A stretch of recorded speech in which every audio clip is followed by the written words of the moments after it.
Hello guys, ang makikita natin ngayon ay para sa 6-pack.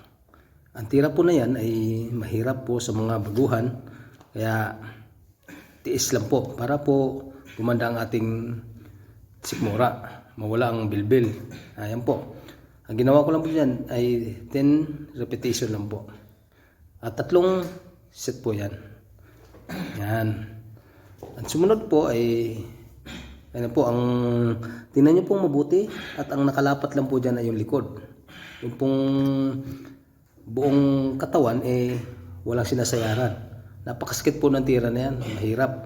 Kaya kung susubukan nyo po, kailangan pong tiyaga lang po ang kailangan gawin. Kasi mahirap po yung tira, napakasakit po yan. Kahit sa likod, sa tiyan, masakit po yan. Ang ginawa po dyan ay 50 repetition at 3 sets po. Ang sumunod po ay yan naman po, na nakadipa, na may hawak na sa likod po. Ganoon rin po, 15 repetition at 3 set po yan. Mahirap din po yung tira na yan. Lahat po ng tira para sa sikmura ay napakahirap. Kaya tiis lang po para makuha po natin ang gusto nating 6-pack sa ating sikmura. Yan po, yan. Saka kung bago pa sa aking channel, paki-like at share at follow po ang aking channel. Ito po ang sumunod ko.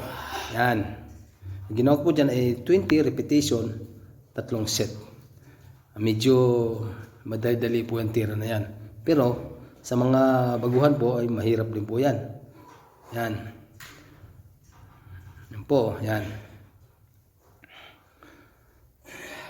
Yan. Yan po, tiyaga-tiyaga lang. Maraming pong salamat. Bye-bye.